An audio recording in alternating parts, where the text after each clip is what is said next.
health situation in Greater Manchester continues to deteriorate. We've now had 10 days of discussions in good faith with local leaders in Greater Manchester.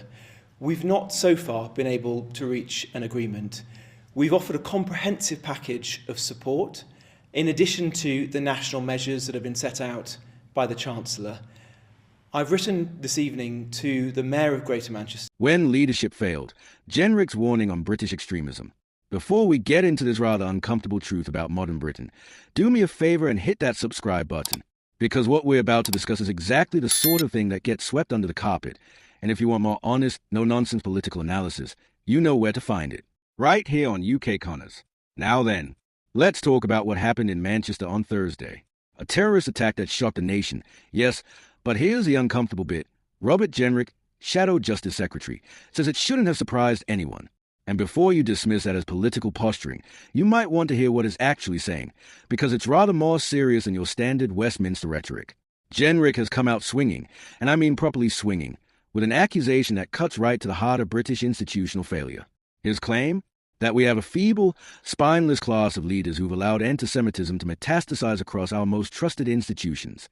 The BBC, the NHS, our universities, even charities, for heaven's sake. These aren't fringe organizations we're talking about. These are the pillars of British civil society, and according to Jenrick, they've been rotting from within whilst those at the top look the other way. Let's win back to October 7th. After that terrorist attack, Britain saw what Jenrick describes as an explosion of anti-Semitism. Now, you might think that hyperbole, that's political exaggeration, but consider this. Mike Freer, a Conservative MP, actually stood down from his seat because of threats of violence from Islamists angry at his support for Israel. Read that again. A British Member of Parliament forced out of office by the threat of extremist violence. In Britain, in 2025. That's not a political talking point. That's a constitutional crisis dressed up as business as usual. Jenrick's argument is brutally simple. The Manchester attack was a logical endpoint of escalating extremism that everyone saw coming but nobody had the spine to confront. Warning after warning, he says, was ignored by people in authority. And now we're left picking up the pieces whilst those same authorities offer what he dismissively calls warm words that amount to cold comfort. But here's where it gets properly interesting, and frankly rather damning. Jenrick isn't just talking about failure to act. He's talking about active tolerance. He's accusing Britain's elite class of turning a blind eye, of allowing radical hate preachers to operate with impunity in our communities, stirring up anti-British and anti-Jewish sentiment whilst the establishment wrings its hands and talks about community cohesion and interfaith dialogue, and all the rest of that ineffectual vocabulary. What does he want instead? Action. Not performative act of support, not another round of strongly worded statements, but ruthless rooting out of extremism and anti-Semitism wherever it appears. He wants Islamism confronted directly. And this is where Jenrick is being deliberately provocative, because he's naming the thing that British politicians have spent years tiptoeing around, terrified of causing offense or being labelled as bigoted. Now, let's talk about what happened after the attack, because this is where the whole thing becomes almost surreal. Even as the Manchester attack was still reverberating, even as families were still learning whether their loved ones were safe, pro-Palestine protesters took to the streets, outside Downing Street, no less. And according to reports, these protests descended into violence and attacks against police. Jenrick's response? He asked if these people have no shame. It's a rhetorical question, obviously, but it cuts to something quite profound about where we are as a country. The timing, the location, the nature of these protests while British Jews were processing yet another terrorist attack. It speaks to something that's either breathtaking insensitivity or deliberate provocation. Possibly both. And here's a really galling part for Jenrick and for many others. Despite everything, despite the attack, despite the violence of previous demonstrations, it appears that more pro-Palestine marches are being allowed to proceed, complete with what Jenrick describes as a usual extremist chants. Globalize the Intifada, a call to violence that apparently nobody in authority finds sufficiently problematic to actually stop. From the river to the sea, which Jenrick flatly called genocidal, and is not wrong about how that phrase is understood by those who chant it and those who hear it. Think about what he's saying here. At a moment when British Jews should have space to grieve and mourn, they are instead being made to feel unsafe in the center of their own capital city. That's not a minor administrative failing. That's a complete abdication of the state's fundamental duty to protect its citizens. And then there's a rather pathetic spectacle the Metropolitan Police reduced to begging protest organizers on social media to stand down. Begging.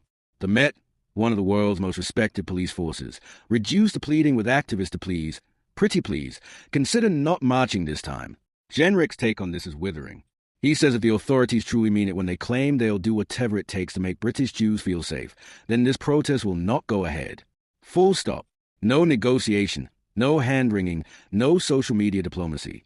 It simply won't happen. His broader point is that Britain cannot tolerate this any longer.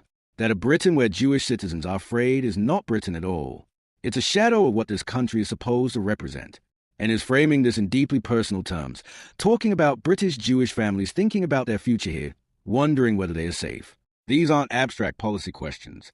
These are people considering whether they need to leave the country their families have called home for generations. Jenrick's language becomes almost plaintive here.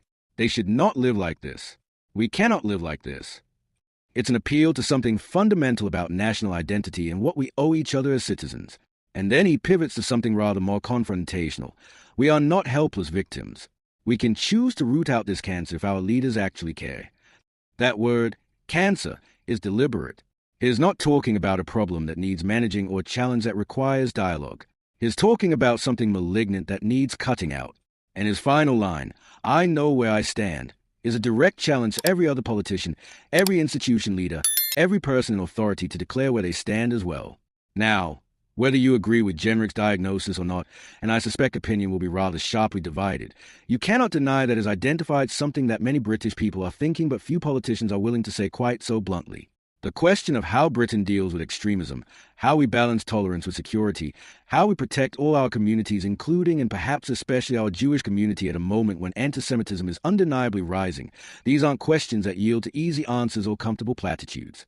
What Jenrick is really asking is this: does Britain still have the institutional courage to defend its own values, or have we become so paralyzed by fears of causing offense, so captured by a particular worldview within our elite institutions, that we're willing to tolerate the intolerable? Is betting that the answer is no, that Britain can still summon the will to act. But his entire statement reads like a man who's not entirely confident in that bet, and that ought to worry us all rather more than it apparently does. The Manchester attack, the protests, the institutional failures Jenrick identifies, they're all symptoms of something larger and more troubling. The question now is whether British leadership, whether in government or opposition, whether in our institutions or our communities, has the spine to actually confront it. Jenrick clearly doesn't think they do. Time will tell whether he's right. That's it for today. If you found this analysis valuable, if you want more unflinching takes on British politics without the usual Westminster waffle, subscribe to UK Connors. We'll be watching how the story develops,